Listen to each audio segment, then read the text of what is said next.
औज़ुबिल्लाहिमिनश्शैतानिर्रजीम बिस्मिल्लाहिर्रहमानिर्रहीम। Soft analysis में एक दफ़ा फिर खुश आमदीद। आज हम बात करेंगे इलेक्टेबल्स के ऊपर कि ये कौन होते हैं और ये इलेक्ट असम्बली में या हर दफ़ा हर इलेक्शन में क्यों हो जाते हैं, और इसके अलावा जो इलेक्टेबल्स और लोटे में क्या फ़र्क है। तो ये दो बातें हम करेंगे। तो ये जो आप तस्वीर देख रहे हैं हुमायूं डॉलर ख़ान साहब की, जिनको हुमायूं अख्तर हैं, और हुमायूं डॉलर ख़ान ने कहते थे पीपल्स स्टूडेंट फेडरेशन वाले ज़ियाउल हक के ज़माने में, क्योंकि इनके वालिद साहब जो थे वो थे आईएसआई के हेड थे। और दो जो बदनाम ज़माना जो हमारे यहाँ जो यहाँ बीमारियाँ आई, क्लाशनकोफ और यूनाइन कल्चर, वो इनके अबू जी लेके आए थे। तो इन्होंने 1976 में इनके वालिद साहब ने किया था एक ज़ियाउल हक के साथ मिलके। तो रिटायर्ड हो रहे थे एज ए डिव कमांडर, मरी के डिव कमांडर थे। तो उन्होंने कहा जी मेरे बच्चे पढ़ रहे हैं, 1 साल की एक्सटेंशन। तो 1 साल की एक्सटेंशन के बाद उसके बाद वो ताहयात एक्सटेंशन पे रहे। तो हुमायूं साहब जो हैं ये स्वाय पीपल्स पार्टी के हर गवर्नमेंट में हो जाते हैं, वो कोई भी गवर्नमेंट। और ये किस तरीके से होते हैं, चूँकि ये इलेक्टेबल्स भी हैं और सेलेक्टेबल्स भी हैं। इलेक्टेबल्स बेसिकली तौर पे उन लोगों को कहते हैं जिनके पास अपना ज़ाती वोट हो, और उनके जो है हर साथ में इस्टेब्लिशमेंट के साथ भी अच्छे तल्लुकात हों। ज़्यादातर ये वो लोग होते हैं जिनकी बरादरियाँ होती हैं और जागीरदार होते हैं, या फिर ऐसे भी बाज़ लोग हैं कि जिनकी बरादरियाँ भी नहीं होती हैं, जागीरदार भी नहीं होती हैं, वो सरमायादार होते हैं। और उनके साथ साथ जो है उनके जो एडमिनिस्ट्रेशन के साथ या जो इस्टेब्लिशमेंट के साथ जो हुकूमत बनाने वाले तोड़ने वाले जो इदारे हैं, उनके साथ उनके अच्छे मरासिम होते हैं। तो ऐसे लोग जो हैं वो इलेक्टेबल्स कहलाते हैं। तो जनरली बाय एंड लार्ज ये देखा गया कि इलेक्टेबल्स जो हैं वो दूसरा नाम जो है वो लोटो ही का है। वो किसी एक हुकूमत में नहीं रहते हैं, वो हर हुकूमत में होते हैं, या एक भाई होता है या दूसरा भाई होता है। और उस लिहाज से अगर आप देखें तो हुकूमतें बनाना और हुकूमतें तोड़ना इनके हाथ में होता है। उसमें बलूचिस्तान में मेजॉरिटी लोग जो हैं वो इसी तरह के होते हैं कि वो एक हुकूमत से दूसरी हुकूमत में चले जाते हैं, और आलमोस्ट वही लोग जो है वही जीतते रहते हैं। इसमें कुछ थोड़ी सी जो एक्सेप्शंस हैं वो भी बहरहाल होती हैं, लेकिन हमने आज तक कोई ऐसा इलेक्टेबल ऐसा नहीं देखा है कि जो एक हुकूमत में रहे। मिसाल के तौर पे ये जो एक तो हुमायूं साहब हैं, इसके अलावा जो है जनूबी पंजाब से कई लोग हैं, वहाँ कई ख़ानदान हैं, और वो उनकी जो वो हुकूमत के साथ साथ जो है वो बदलते रहते हैं।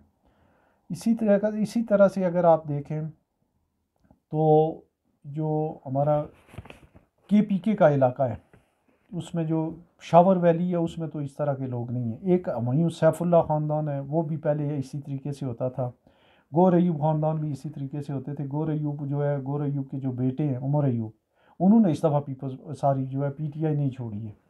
लेकिन ज़्यादातर ऐसे होता है कि ये जो इलेक्टेबल्स हैं, इलेक्टेबल्स का मतलब ये है कि वो एक इस्टेब्लिशमेंट की बी टीम होती है, उनको इंजेक्ट किया जाता है जब हुकूमतें बनती हैं या नई पार्टियां बनती हैं, उनमें वो ओहदे लेते हैं, उनसे मरात लेते हैं, उनसे अपना कारोबार और अपना बिज़नेस, अपने ग्रुप्स को जो है वो नवाजते हैं। और जब मुश्किल वक्त आए तो वो उस पार्टी का जो है वो साथ छोड़ देते हैं, और उसके बाद जो है वो फिर नई हुकूमत आने का इंतज़ार करते हैं। बिल्कुल इसी तरह से जो है अब जनूबी पंजाब से जैसे कुछ लोग जो हैं वो काफ़ी सारे जो हैं वो जहांगीर तरीन साहब के साथ हैं, और उन्हीं में जो है ये चंद दिन पहले ये हुमायूं अख्तर साहब भी गए। और इनको इससे पहले तो ये लाहौर से हो जाते थे, काफ लीग में हूँ, नून लीग में हूँ, फिर काफ लीग में हूँ, फिर नून लीग में हूँ, उसके अलावा जनी जो लीग में जहाँ भी हूँ ये हो जाते थे। लेकिन अब लाहौर में हालात ख़राब हो गए हैं, वहाँ से नून लीग भी जो है वो बाहर जा रही है। तो इन्होंने जो है मज़ाफ़ाती जो तानने वाला एक जगह है फैसलाबाद के आसपास, तो फैसलाबाद से जनूब की साइड पे है, तो वहाँ से ये इलेक्शन लड़ रहे हैं।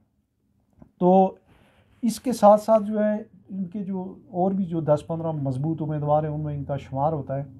तो ये डेफिनेटली जो है ये अगर हुकूमत बनेगी या जो जहांगीर तरीन का जहाज़ चलेगा तो उसमें जो है ये होंगे। और इलेक्टेबल्स होने के साथ साथ जो है ये अच्छे खासे जो है इतने मुअस्सर होते हैं, इनको वजारत भी मिल जाती है। इनका एक भाई है हुमायूं अख्तर साहब से छोटा भाई है, जो वो उसको भी, तो कभी ये दोनों भाई भी जो है आला उहदों पे होते हैं। तो इस लिहाज से जो है वो अगर देखें तो अगले इलेक्शन में इलेक्टेबल्स की और जो जो इंडिपेंडेंट कैंडिडेट है उनकी चांदी होने वाली है, क्योंकि जिस तरह का क्रैकडाउन हुआ है पीटीआई पे, जिस तरीके से उनके लोगों के कागजात नामजदगी मुस्तरद हुए हैं, वो जो है कुछ अंडरग्राउंड हैं, कोई भागे हुए हैं, कहीं जो है कोई जो है वो जेलों में, तो वो अपनी अगर नहीं चला सकेंगे, और एक एक जो कॉन्स्टिट्यूंसी है उसमें अगर 200 पोलिंग 200 अगर आपके पोलिंग स्टेशन है, 400 बूथ हैं या 300 बूथ हैं, उनके लिए 300 आपको बंदे चाहिए होते हैं और बड़ी एक इंतज़ामी मशीनरी होती है। तो अगर वो इस मसले में ज़ाहिर है कि मुश्किल पेश आएगी पीटीआई को, तो उस लिहाज से फिर जो ये इलेक्टेबल्स और जो इंडिपेंडेंट लोग हैं इनका ज़्यादा चांस है कि ये लोग जीतें। अच्छा, इनके जीतने के बाद फिर ये होगा जो भी नई गवर्नमेंट बनेगी, बड़ी जो है क्रेडिबल गवर्नमेंट तो नहीं होगी, लेकिन उसमें इनको जो है वो साल 6 महीने 5 साल 4 साल जितने भी होंगे ये अपने मज़े करके उसके बाद किनारे हो जाएंगे, जैसा कि ये इन्होंने अभी किया है। ये एक मिसाल है, एक लोटे की मिसाल या एक जो है इलेक्टेबल की मिसाल है हुमायूं अख्तर ख़ान की। तो ये बुनियादी तौर पे तो आम से आदमी थे, लेकिन अब जो है ये खरबों अरबोंपति आदमी हैं, और इनका जो है ये एक ही इनका शौक़ है, पैसे तो इनके पास बहुत हैं, हुकूमत में रहना, और हुकूमत भी वो हो जो इन्हें वजारत दे और इनको जो है अच्छे तरीके से जो है इंटरटेन करे।